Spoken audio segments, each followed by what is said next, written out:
ओम शांति। कल हमने जो कुछ भी सुना था उसको स्मृति में लाए।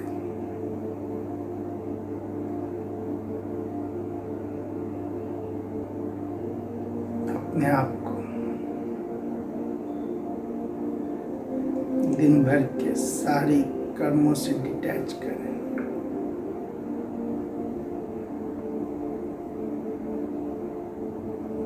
सुबह से लेके अब तक शरीर का आधार लेकर के मुझ आत्मा ने कितने प्रकार के कर्म, संकल्प, इमोशंस क्रिएट किए।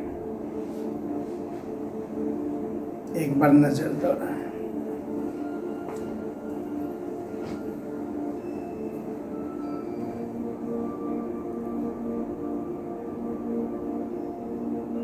अब इस समय में आत्मा अपने लिए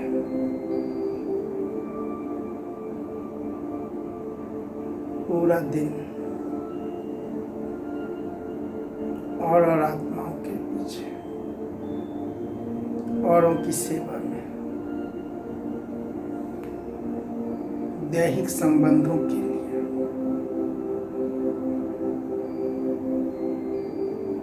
पूरे दिन के कार्यों से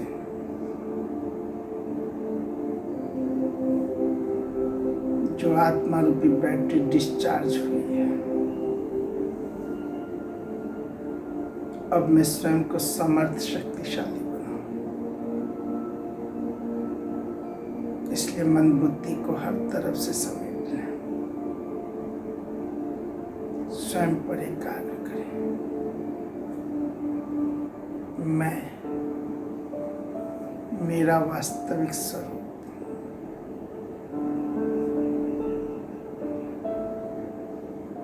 शरीर के अंदर विराजमान में शक्ति,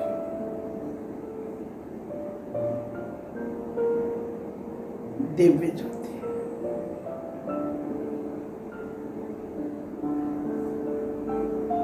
पॉइंट ऑफ लाइट,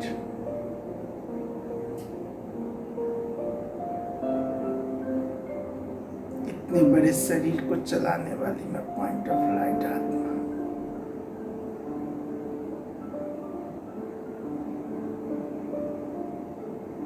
जैसे संध्या वेला हम अंधेरे घर में लाइट जलाते हैं, मंदिर में दिया जलाते हैं,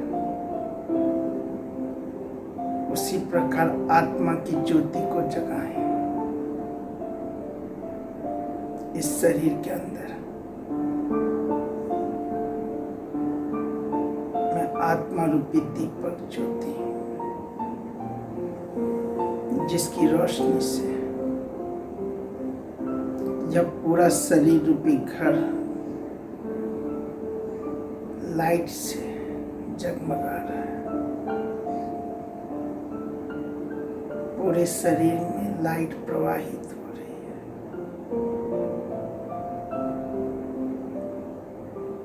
जैसे उस ज्योति से फिजिकल लाइट मुझ आत्मा से आध्यात्मिक लाइट, रूहानी लाइट, सुख, शांति, प्रेम, आनंद, खुशी का प्रकाश पूरे शरीर में, मस्तिष्क से लेके पांव तक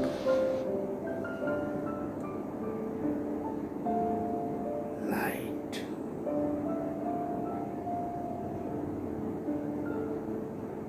मैं आत्मा एकदम लाइट,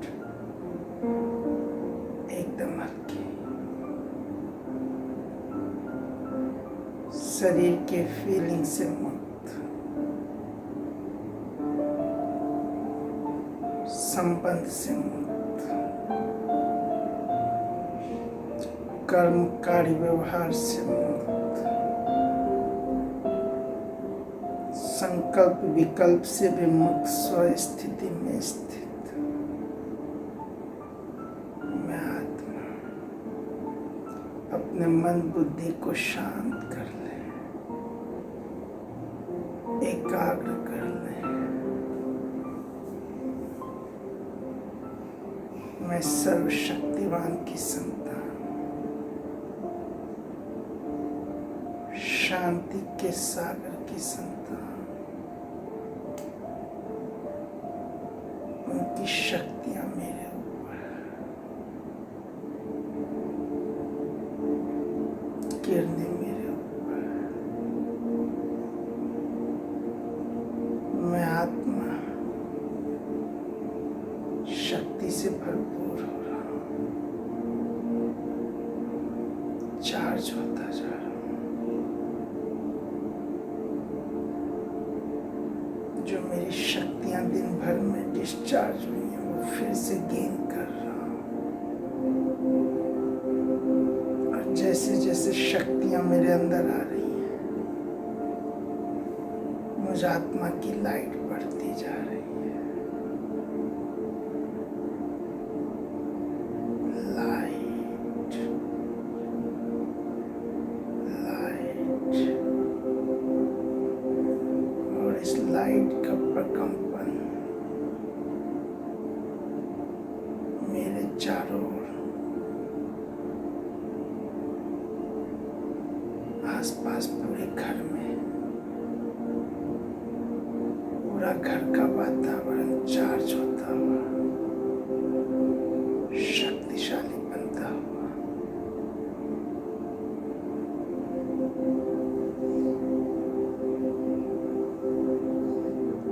ओम शांति।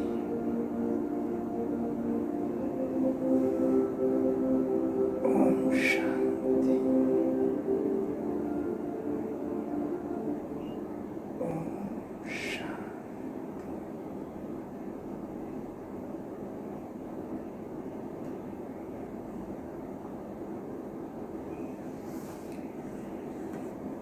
ओम शांति।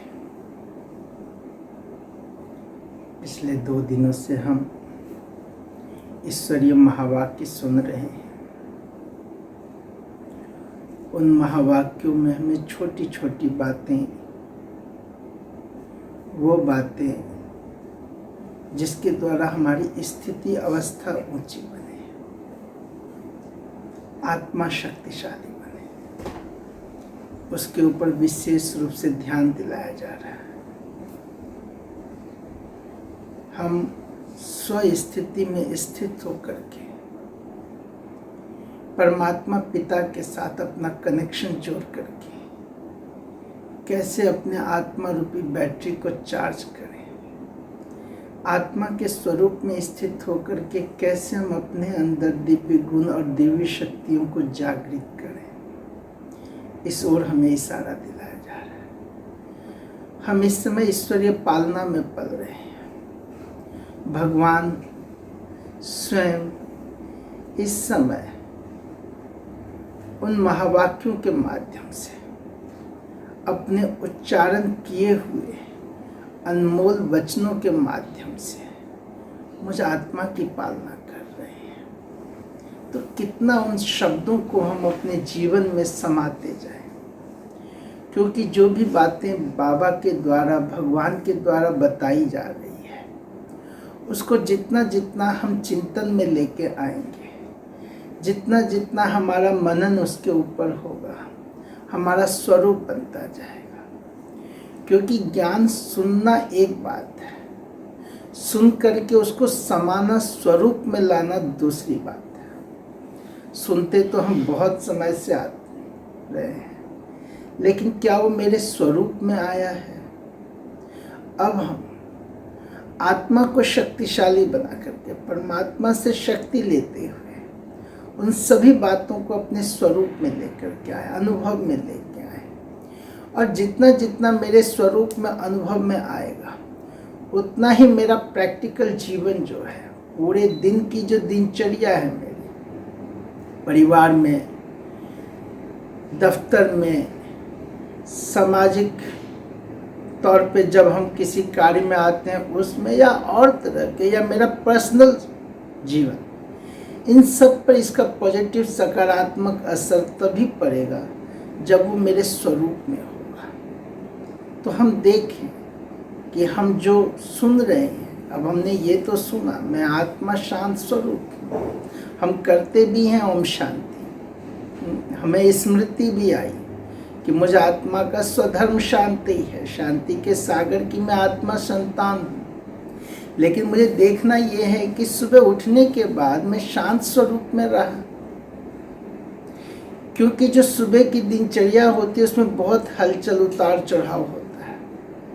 उस समय मेरी स्थिति कैसी थी, बच्चों के साथ मेरी स्थिति कैसी थी, किसी की बातों को सुनते हुए मेरे मन में इरिटेशन आया, या मैं साक्षी होकर डिटैच भाव से सुन के अपने शांत अवस्था में रहा। क्या रहा, मेरे मन में विचार किस प्रकार के चले।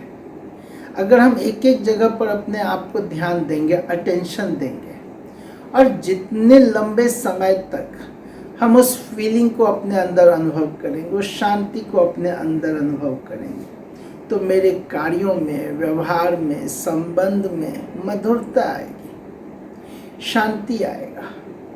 और जो संबंधों की वजह से जो हम आत्मा बहुत ज़्यादा परेशान, डिस्टर्ब या और तरह की चीज़ें आती हैं, उनसे हम बच जाएंगे। यह है राजयोग की कमाल। राजयोग की कमाल का अर्थ बिल्कुल डिफरेंट है। ये मेरे जीवन के द्वारा प्रकट होगा, ये कोई और तरह का चमत्कार नहीं है। मेरे व्यवहार के द्वारा वो चमत्कार दिखाई देगा। लोगों में ये भासना आएगी, ये एहसास होगा कि ये जरूर कुछ हटके हैं। आपकी फीलिंग, आपका वाइब्रेशन, आपका भाव, आपके चेहरे की स्थिति, आपके चेहरे की दिव्यता जो लोगों को दिखाई देगी, जो आपके परिवार में दिखाई देगी, जो आसपास एक प्रकंपन बन करके फैलेगा। आपका शांति का गुण, शांति का स्वरूप ऑटोमेटिक एक करंट का कार्य करेगा, ऊर्जा का कार्य करेगा। तो हम देखें कि हम उस स्वरूप को कितना प्रैक्टिकल में लेकर के आते हैं। आज हम ईश्वरीय महावाक्य का दूसरा स्वरूप देखेंगे, क्योंकि 2 दिन से हम साकार मुरली सुन रहे थे। आज हम अव्यक्त मुरली सुनेंगे। जैसा आप सबको बताया गया कि परमात्मा जब साकार ब्रह्मा बाबा के तन में आकर के ज्ञान सुनाते थे तो वो साकार मुरली कहलाया। लेकिन जब ब्रह्मा बाबा साकार शरीर छोड़ के अव्यक्त स्वरूप को धारण किए, संपूर्ण फरिश्ता बने, उस दिव्यता को, संपूर्ण लक्ष्य को प्राप्त किया, कर्मातीत अवस्था को प्राप्त किया, तो उसके बाद शिव बाबा और ब्रह्मा बाबा गुलजार दादी के तन में आकर के जो महावाक्य उच्चारण किए वो अव्यक्त मुरली कहलाया।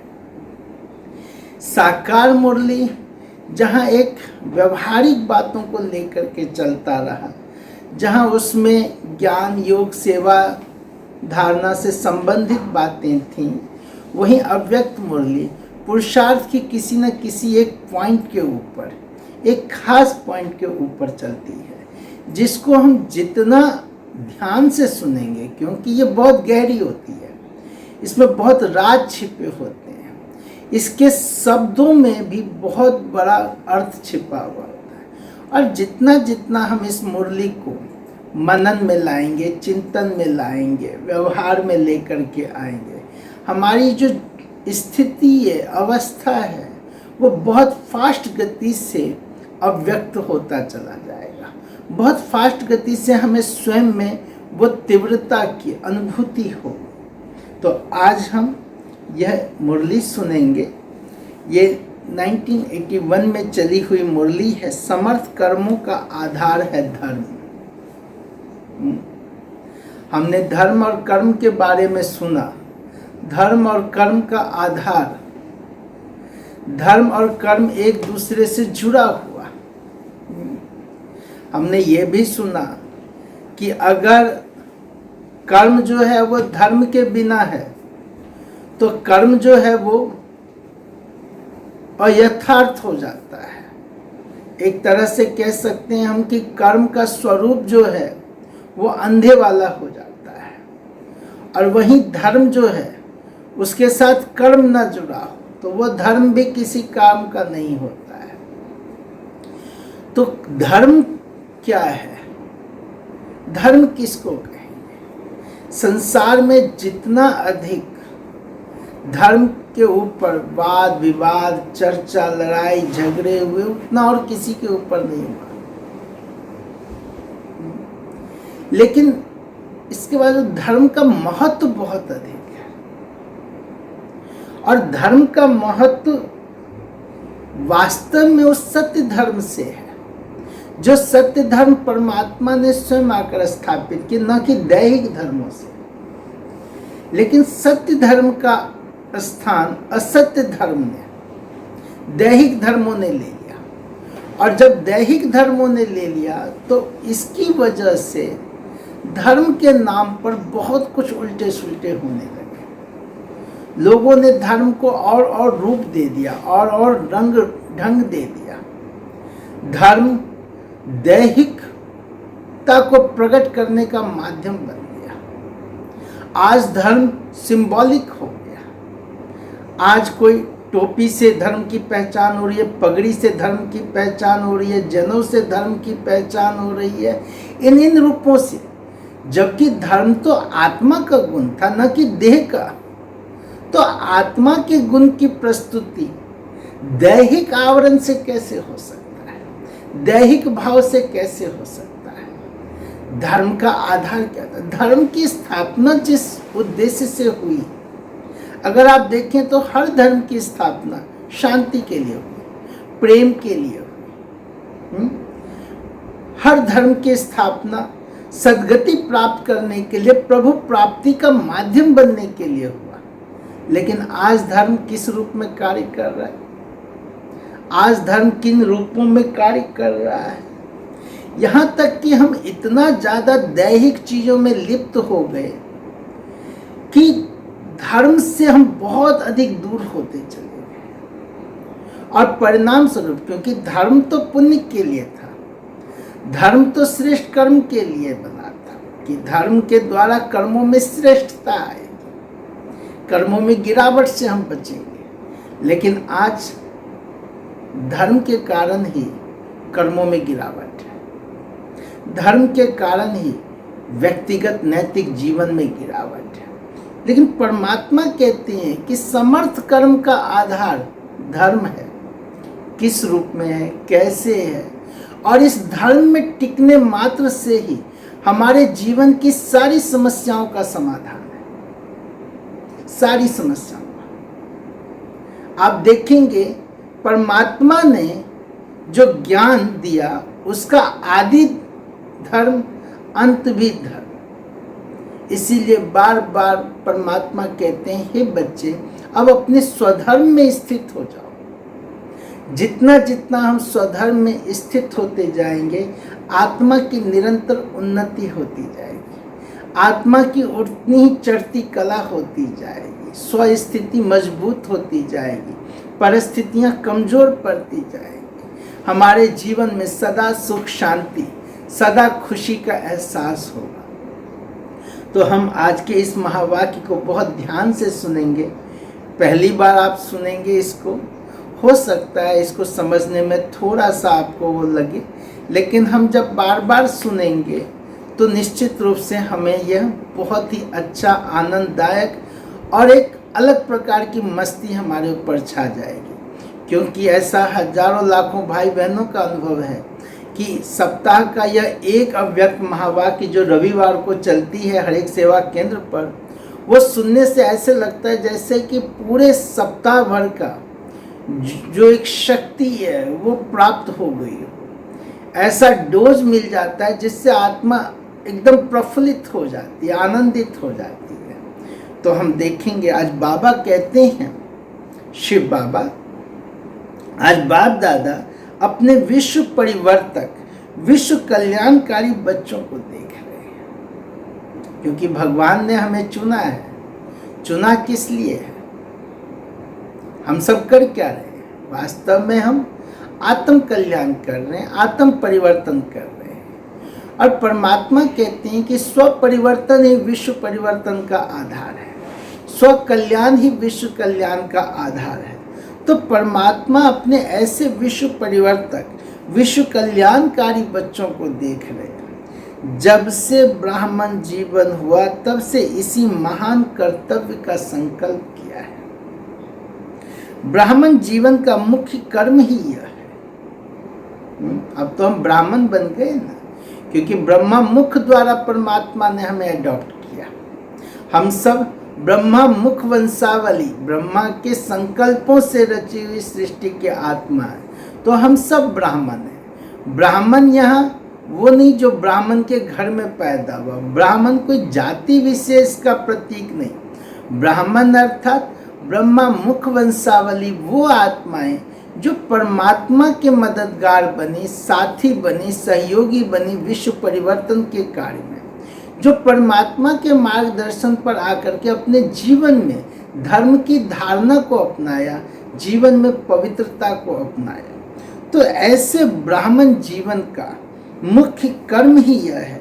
मानव जीवन में हर एक आत्मा की विशेष दो धारणाएं हैं, एक धर्म, दूसरा कर्म। हर एक आत्मा इन दो चीजों से जुड़ी हुई होती है। धर्म में स्थित होना है और कर्म करना है। धर्म में स्थित होना है और कर्म करना है, क्योंकि आत्मा का तो कर्म के बिना तो आत्मा कोई भी रह नहीं सकती, है ना। कर्म से मुक्त कुछ भी नहीं होता, कर्म अनिवार्य है। धर्म के बिना जीवन में कर्म में सफलता मिल नहीं सकती।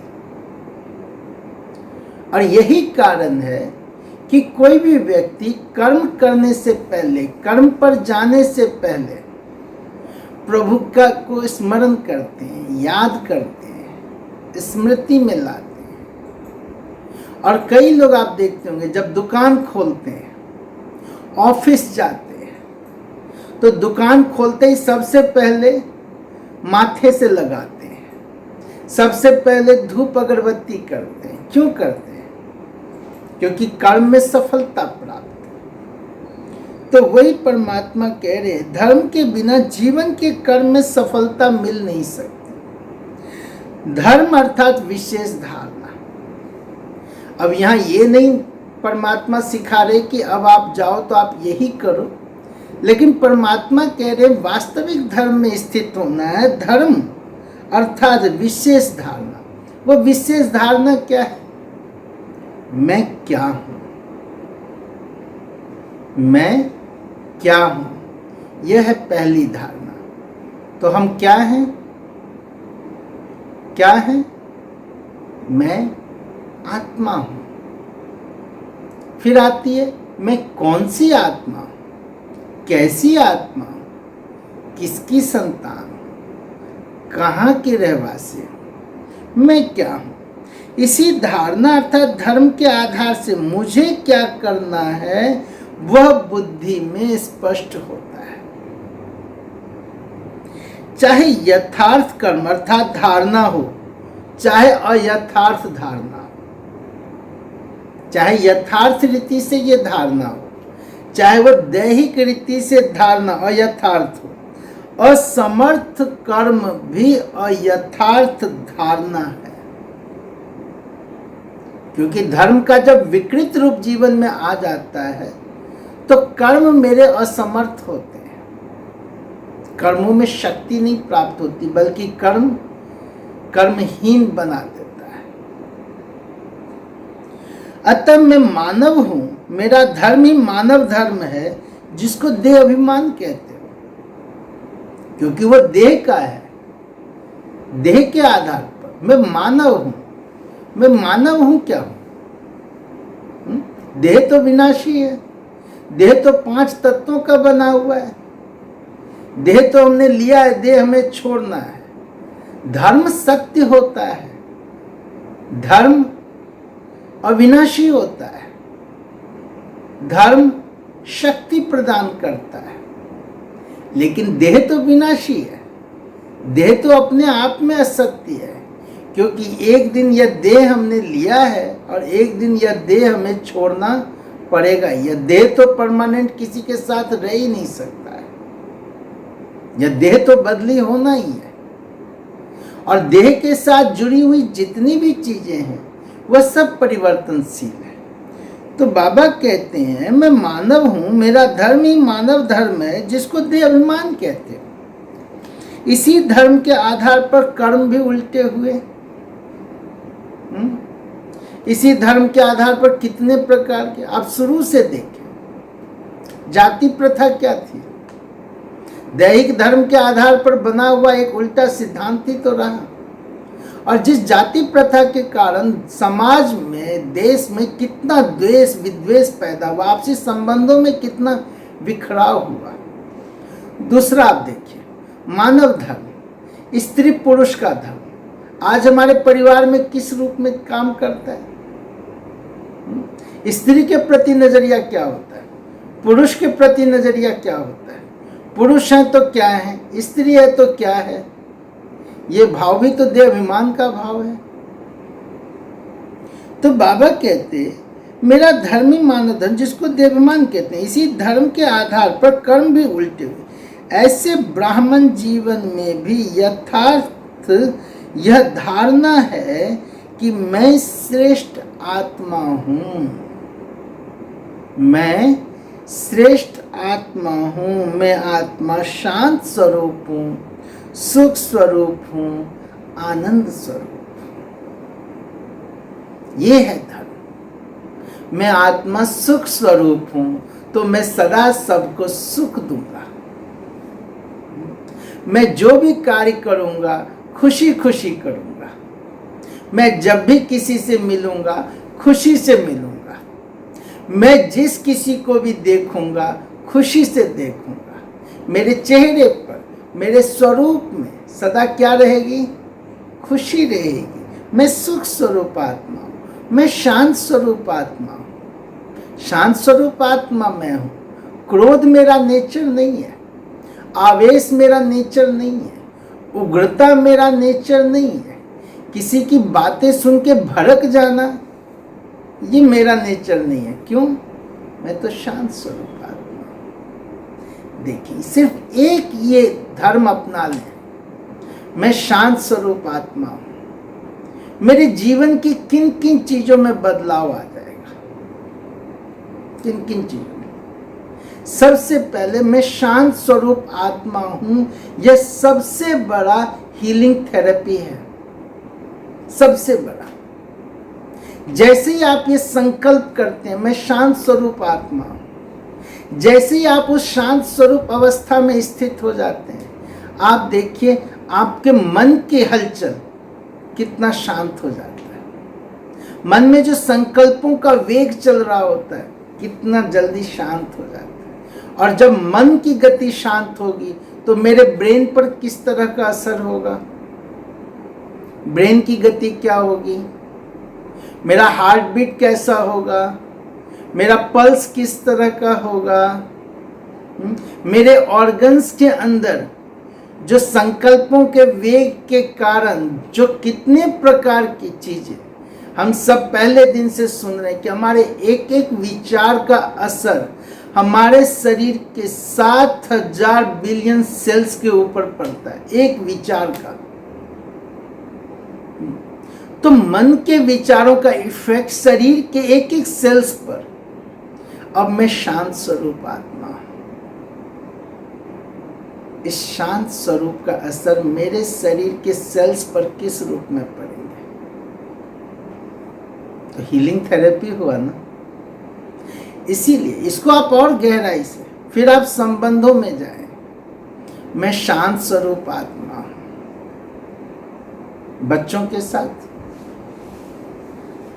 किस तरह का, पति के साथ, पत्नी के साथ, सास ससुर के साथ, घर के नौकरों के साथ। स्मृति में अब क्या है, नौकर है या आत्मा है, कौन है? हम सब तो फिल्में देखते हैं ना, उसमें हीरो हीरोइन नौकर बनते हैं, देखने का नजरिया क्या होता है हमारा। इसी तरह से आत्मा तो एक्टर है ना। आत्मा को जो पार्ट मिला है, चाहे वो नौकर का मिला है, चाहे वो मालिक का मिला है, चाहे वो पति का मिला है, चाहे पत्नी का मिला है, चाहे बच्चे का मिला है, चाहे सास ससुर का मिला है, चाहे बॉस का मिला है, चाहे ड्राइवर का मिला है, चाहे किसी भी रूप में मिला है तो आत्मा ना। आत्मा पार्ट ही बजा रही है ना। रियल में तो वो आत्मा ना नौकर है, ना मालिक है, ना पति है, ना पत्नी है। आत्मा ने तो शरीर लिया और शरीर के अनुसार आत्मा अपना पार्ट बजा रही है। सिंपल है। तो मैं आत्मा शांत स्वरूप हूँ, मैं आत्मा आनंद स्वरूप हूँ। Blissful life. जब आत्मा ब्लिसफुल लाइफ में रहती है तो आत्मा कैसा महसूस करती है, कैसा उसका स्वरूप हो। इसी आधार पर कर्म बदल गया। अब जैसे ही आपने ये संकल्प किया, स्वरूप में स्थित हुए, कर्म बदला, बोल बदला, व्यवहार बदला, तो कितना बड़ा परिवर्तन आ गया।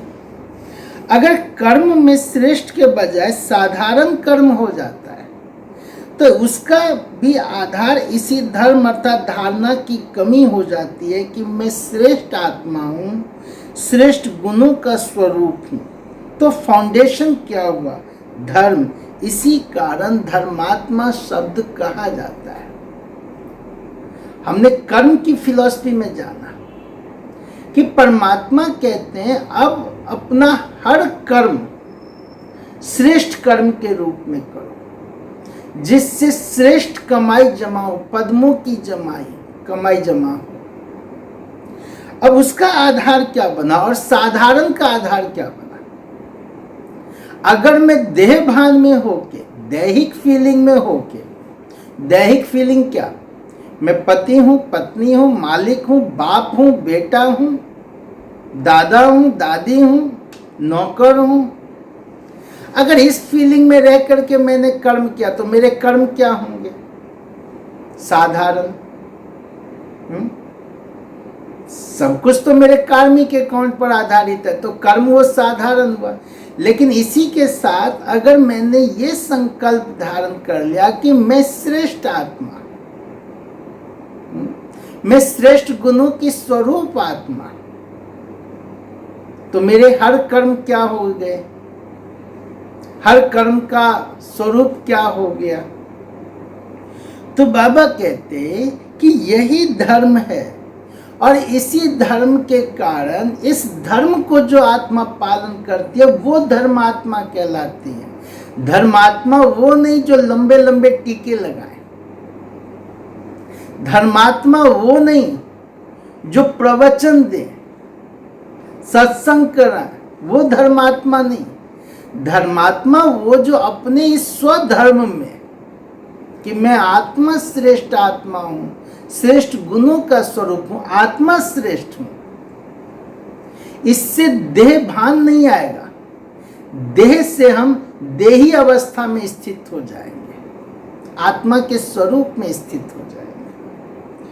आप सब धर्मात्मा हो ना। धर्मात्माओं द्वारा स्वतः ही व्यर्थ व साधारण कर्म समाप्त हो जाते हैं। इसीलिए आप देखते होंगे गीता में भी पर भगवान ने बार बार कहा है, हे अर्जुन तू स्वधर्म में स्थित हो, तो अपने असली धर्म में स्थित होकर के कर्म कर।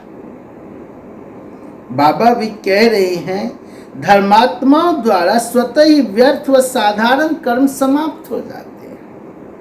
पहले ये चेक करो कि सदा मैं धर्म में स्थित रहता हूं। हर कर्म करने से पहले चेक करें, धर्म में मैं स्थित रहता हूं।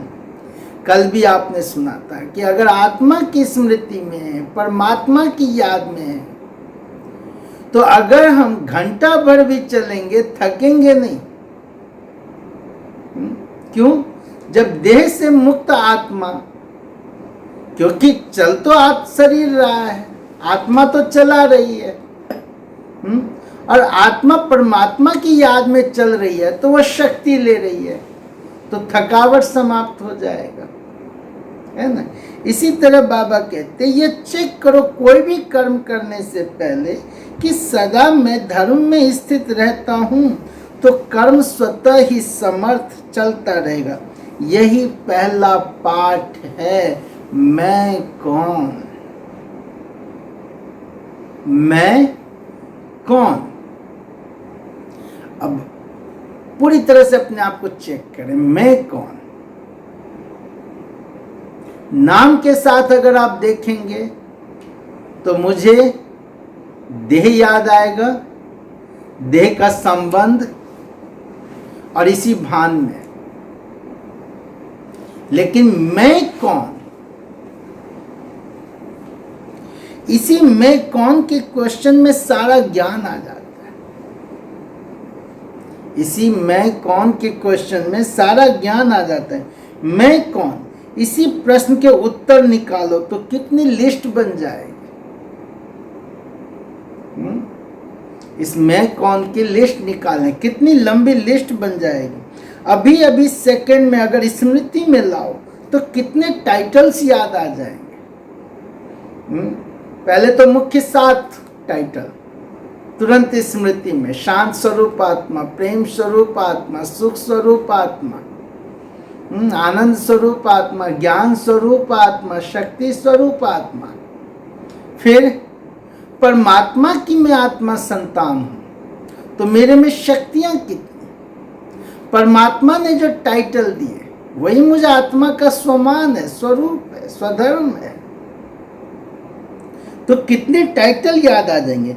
क्योंकि धर्म कर्म के आधार पर सबसे ज्यादा से ज्यादा टाइटल्स बाप के, और बाप के मददगार आप सब हो ना, तो जो बाप का टाइटल वही बच्चे का टाइटल। इसीलिए बच्चे को क्या कहते हैं, मास्टर कहते हैं ना। मास्टर का अर्थ ही क्या हुआ, जो जैसा बाप वैसा बच्चा। जो बाप के टाइटल्स वो आपके भी टाइटल्स, सब में मास्टर हो गए ना। सारे कल्प के अंदर टाइटल्स की लिस्ट इतनी बड़ी किसकी भी नहीं होगी। देवताओं की भी इतनी टाइटल्स नहीं है जितना ब्राह्मण रूप में हम आत्माओं का है, क्योंकि इस समय स्वयं भगवान के द्वारा ये टाइटल हमें प्राप्त है। सिर्फ अपने टाइटल्स लिखने लगो तो छोटा सा पुस्तक बन सकता है। यह इस संगम के टाइटल्स आपकी डिग्री हैं। उन्हों के डिग्री भले कितनी भी बड़ी हो, लेकिन आप लोगों के आगे वो कुछ भी नहीं है, क्योंकि सांसारिक डिग्री तो इंसान ने प्राप्त किया। व्यवहार, कर्म, आचरण की डिग्री प्राप्त नहीं किया, जिसके कारण वो डिग्री प्राप्त होते भी इंसान अपने श्रेष्ठ कर्मों को नहीं कर पाता। लेकिन परमात्मा कहते हैं कि ये जो टाइटल्स आपको प्राप्त होते हैं, ये जो डिग्री आपको प्राप्त होते हैं, इस डिग्री के आगे संसार की कोई भी डिग्री कुछ भी नहीं है। उन्हों की डिग्री भले कितनी बड़ी हो, लेकिन आप लोगों के आगे वो कुछ नहीं। इतना नशा रहता है।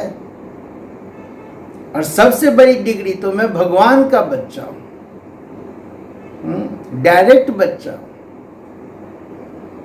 ब्रह्मा मुख वंशावली ब्राह्मण चोटी हूं। तो ये डिग्री के आगे संसार की बड़े से बड़ी डिग्री क्या बड़ी चीज।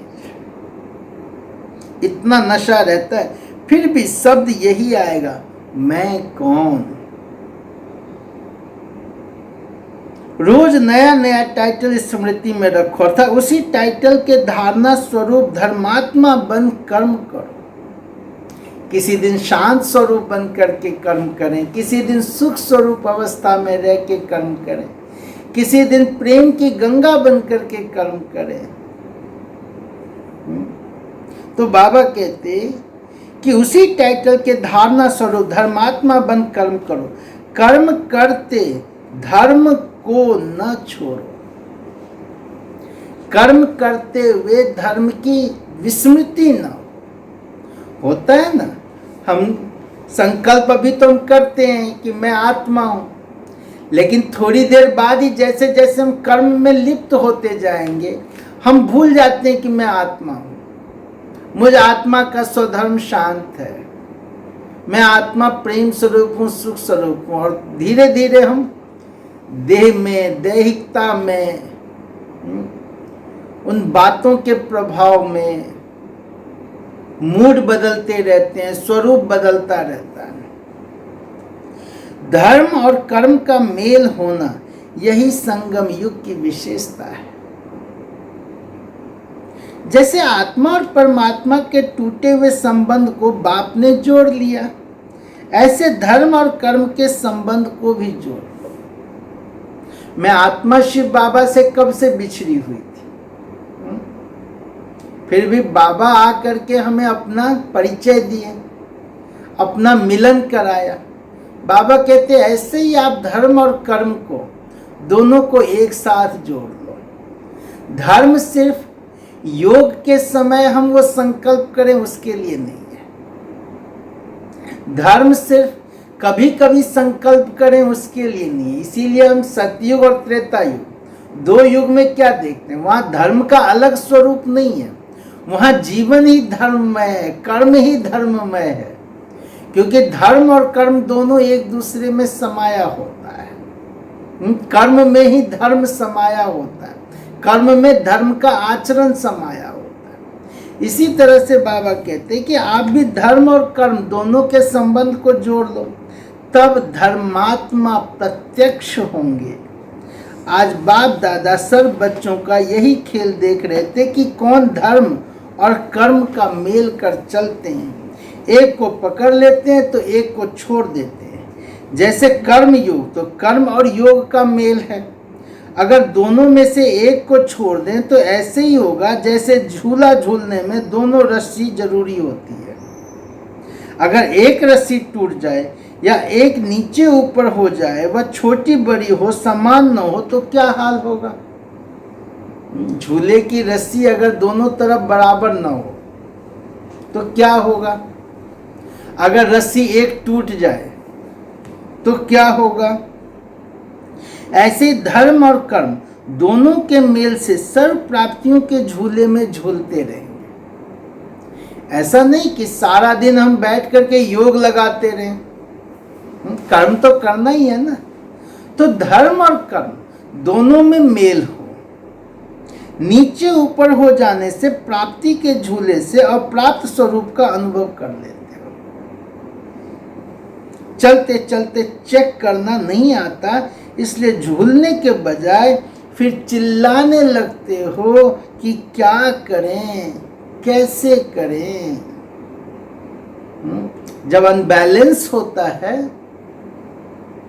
तो जब अनबैलेंस होगा तो निश्चित रूप से स्थिति डगमगा जाएगी। फिर स्थिति डगमगा जाएगी तो क्या करें, कैसे करें, चिल्लाने लगेंगे। जैसे अज्ञानियों को कहते हो मैं कौन हूं, यह पहेली नहीं जानते, ऐसे अपने से पूछो मैं कौन हूं, यह अच्छी तरह से जाना है। इसमें भी 3 स्टेजेस हैं, ध्यान देंगे। मैं कौन हूं, इसमें भी 3 स्टेजेस हैं। अब आप इन तीनों स्टेजेस से अपनी अवस्था को बना सकते हैं। पहला है जानना,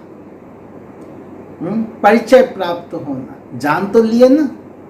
फिर है स्वयं को मानना, और तीसरा है मानकर चलना, अर्थात वह स्वरूप बनना। जानना, मानना, और फिर है तीसरा मानकर उस स्वरूप में चलना। तो किस स्टेज तक पहुंचे हो। जानने में तो सब पास हो ना, मानने में भी सब पास हो, क्योंकि जाना हमने परिचय के द्वारा और माना हमने इस आधार पे कि नेचुरल गुण तो आत्मा का वही है। लेकिन फिर बात आ जाती है अब तीसरे स्वरूप पर, और तीसरा नंबर है मानकर चलना अर्थात स्वरूप बनना। इसमें क्या समझते हो। जब स्वरूप बन गए तो स्वरूप अब भूल नहीं सकता ना। जब स्वरूप में स्थित हो जाएंगे तो स्वरूप भूल तो नहीं सकता ना। जैसे देह का स्वरूप कब भूल सकते हो क्या? देह की स्मृति तो हर घड़ी रहती है ना। यहाँ तक कि नींद में भी, स्वप्न में भी देह की स्मृति रहती है। भूल करके देह समझना उल्टा है, भल करके देह समझना उल्टा है। लेकिन स्वरूप तक आ गया तो भुलाते भी नहीं, भूलते हो ना। ऐसे हर टाइटल सामने रख करके देखो, स्वरूप में लाया है। जैसे रोज बाप दादा स्वदर्शन चक्रधारी का टाइटल स्मृति में दिलाते हैं। हमने परमात्मा के कर्तव्य के साथ ही समझा कि विष्णु चतुर्भुज के चारों अलंकार में शंख चक्र गदा पद्म, तो स्वदर्शन चक्र ऐसे चेक करो। स्वदर्शन चक्रधारी यह संगम का स्वरूप है, तो जानने तक लाया है या मानने के स्वरूप तक लाया है? सदा स्वदर्शन चलता है, वह परदर्शन स्वदर्शन को भुला देता है। अब हम अपने पूरी दिनचर्या में देखें कि मैं स्वदर्शन स्वरूप में स्थित रहा या मेरे अंदर परदर्शन और परचिंतन चलता रहा। क्योंकि परदर्शन और परचिंतन ये सबसे बड़ा आत्मा के लिए नुकसानदेह है। आत्मा का पतन का कारण ही शुरू होता है परदर्शन से, और जब परदर्शन होता है तो परचिंतन चलना स्वाभाविक है। फिर न स्वचिंतन रहेगा न स्वदर्शन रहेगा। तो यह देह को देखना भी तो परदर्शन है ना। स्व आत्मा है, देह पर है, प्रकृति है, पर है। प्रकृति भाव में आना भी प्रकृति के वशीभूत होना है। जब हम देह के वशीभूत हो जाते हैं तो क्या क्या होता है? कितने तरह के व्यर्थ संकल्प चलते हैं, कितने प्रकार के विकारी संकल्प चलते हैं, कितने प्रकार के व्यर्थ भाव क्रिएट होते हैं मन में। यह भी परदर्शन चक्र है। जब अपनी देह को देखना भी परदर्शन हुआ तो दूसरे के देह को देखना, इसको स्वदर्शन कैसे कहेंगे? व्यर्थ संकल्प व पुराने संस्कार, यह भी देहभान के संबंध से है। आत्मिक स्वरूप के संस्कार, जो बाप के संस्कार वो आत्मा के संस्कार, आत्मिक स्वरूप के संस्कार जो बाप के संस्कार, शिव बाबा के संस्कार, परमात्मा पिता के संस्कार, वही मुझ आत्मा के संस्कार। बाप के संस्कार जानते हो, वो सदा विश्व कल्याणकारी, परोपकारी, रहम दिल, वरदाता। कितने टाइटल हैं भगवान के। ऐसे संस्कार नेचुरल स्वरूप में बने हैं। इसलिए जो ज्योति बिंदु वाला पिक्चर है ना, उसमें अगर आप देखेंगे तो परमात्मा के जो गुणों के बारे में बताया गया है, कौन कौन से गुण हैं, उसका भी अगर हम चिंतन करेंगे और उसके चिंतन के साथ अपने स्वरूप को देखते जाएंगे, मिलाते जाएंगे, उस स्वरूप में स्थित होते जाएंगे। क्योंकि हम भी तो उसी भगवान बाप के बच्चे हैं ना। तो बाबा का संस्कार क्या है? परोपकारी, रहम दिल, वरदाता, विश्व कल्याणकारी। ऐसे संस्कार नेचुरल स्वरूप में मेरे भी बने हैं। संस्कार बनना अर्थात संकल्प, बोल और कर्म स्वतः ही उसी प्रमाण सहज चलना। संस्कार बनना अर्थात संकल्प, बोल और कर्म स्वतः उसी प्रमाण चलना।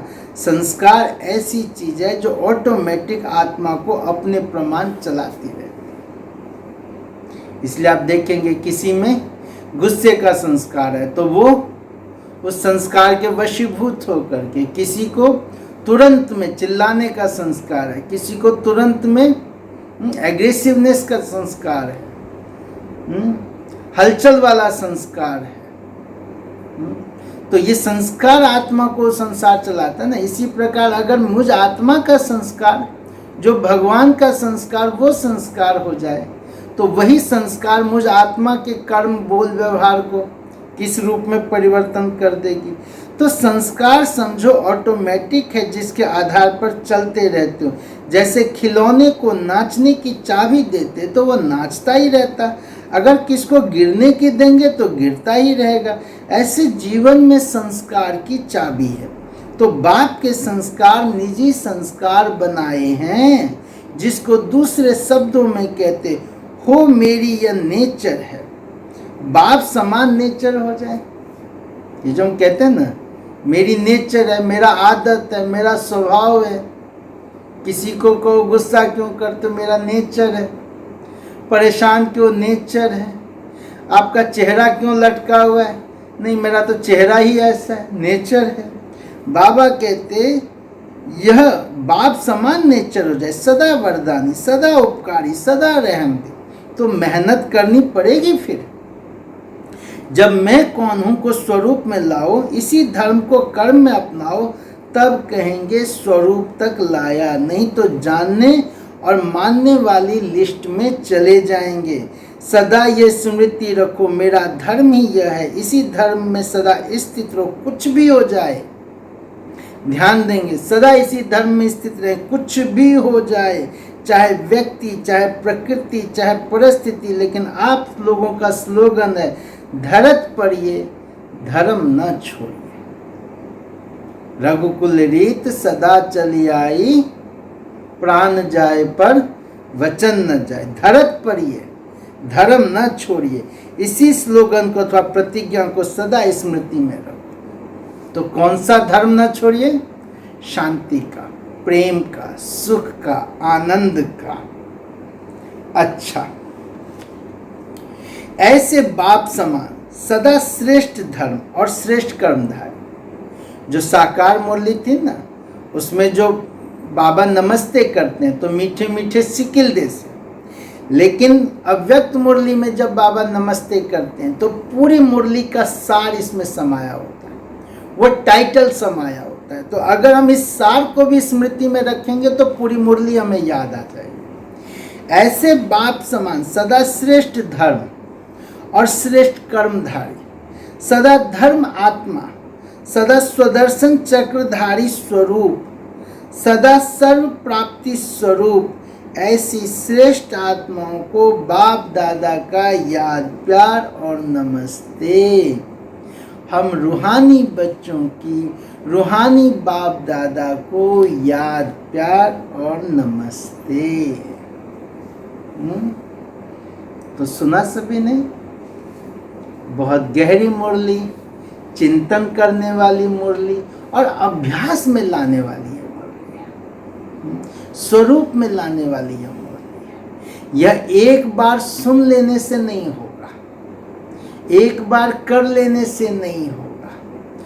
बार बार हम इसके सार को अपने लिए, जैसे कई लोग होते हैं ना मंत्र जपते हैं, हम इसको मंत्र बना लें।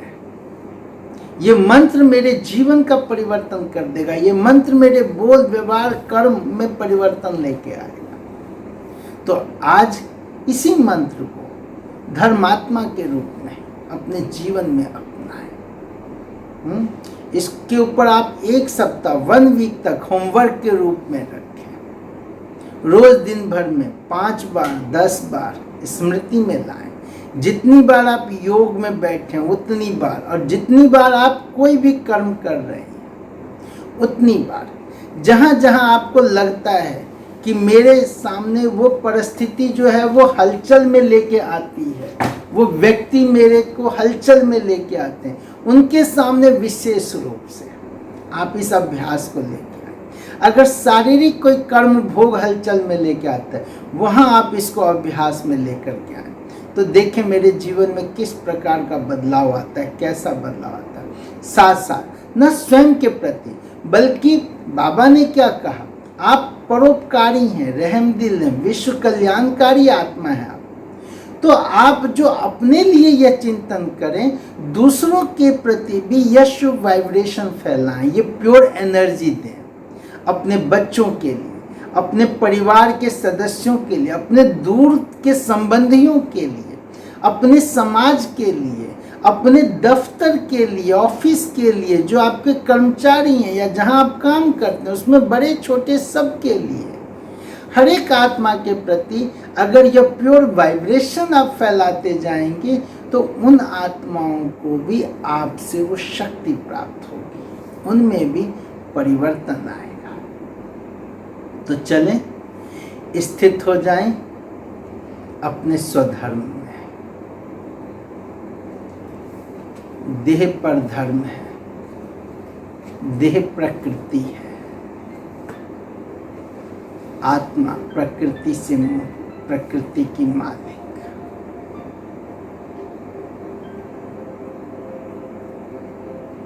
मैं कौन?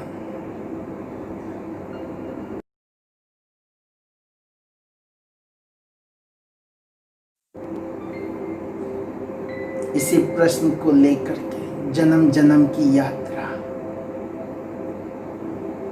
कितने जन्मों में कितनी भक्ति, पूजा पाठ, यज्ञ तप, इस प्रश्न के उत्तर के लिए मैं कौन? आज स्वयं शिव बाबा को अपने सामने लाए, बाप दादा को अपने सामने लाए, ब्रह्मा बाप के मस्तक पर विराजमान शिव बाबा, और शिव बाबा ने ब्रह्मा मुख से मुझे अपना बनाते हुए स्मृति दिलाई, मैं कौन? मैं कौन सी आत्मा? मैं देह नहीं,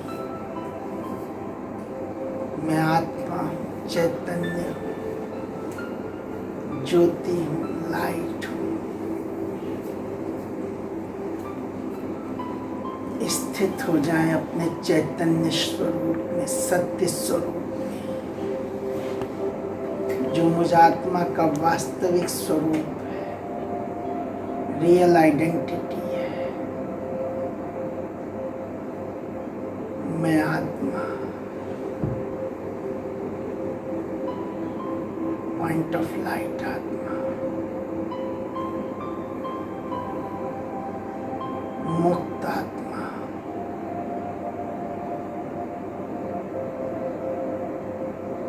शिव बाबा, शांति के सागर, प्रेम के सागर, सुख के सागर, आनंद के सागर, मेरे सम्मुख, सागर के समीप में, सागर की लहरों के बीच में मैं, उनकी मैं संतान हूं।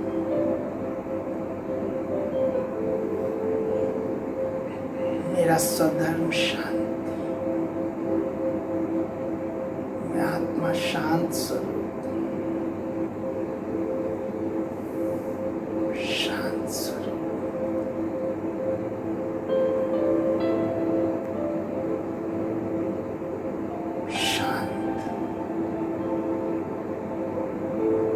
मन शांत,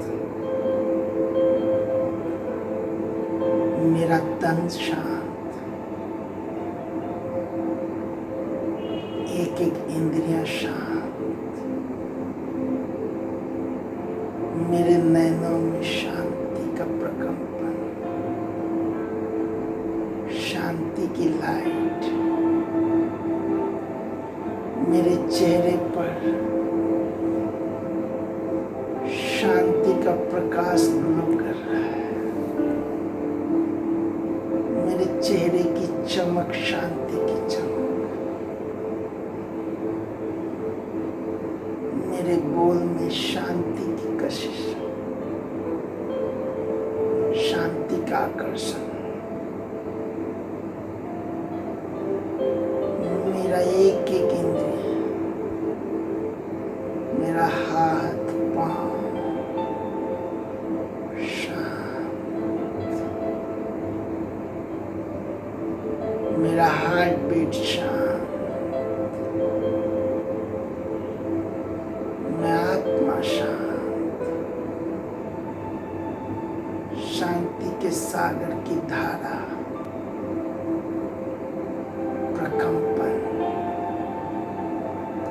ऊर्जा मुझ आत्मा में, शांति की सफेद किरणें आत्मा से निकल करके मेरे पूरे तन में निरंतर प्रवाहित होते हुए शांति शांति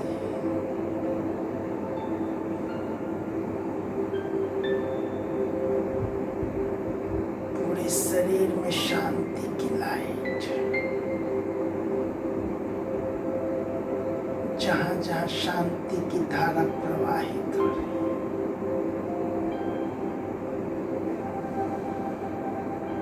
शरीर की आर्टरीज की सारी ब्लॉकेज खुलती जा रही है,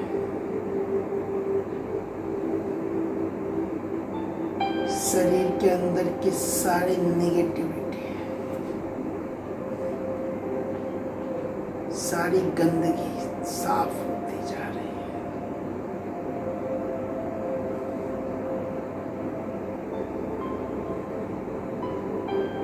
जैसे शिव बाबा की शांति की किरणें आत्मा के अंदर से, मन से अशांति को धो रही है, आवेश को धो रही है,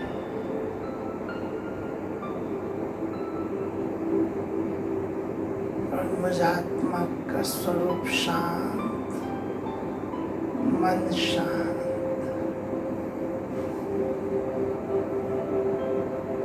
वैसे ही आत्मा की किरणों से शरीर के एक एक अंगों की जैसे धुलाई हो रही है, जैसे जैसे भ्रकुटी मध्य चमकती हुई आत्मा की शांति की किरण धारा बनकर प्रवाहित,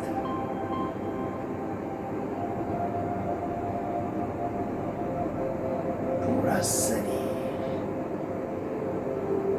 लाइट से, माइट से, शांति से चमकता हुआ, दमकता हुआ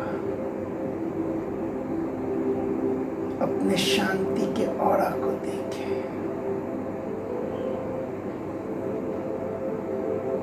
कंपन को देखे, शांति की ऊर्जा चारों तरफ मेरे घर में, जहाँ मैं आत्मा रहती हूँ, जहाँ मैं आत्मा पाठ बजा रही हूँ, वहाँ का पूरा वातावरण शांति से चार्ज, यहाँ कोई प्रकार की नेगेटिविटी नहीं,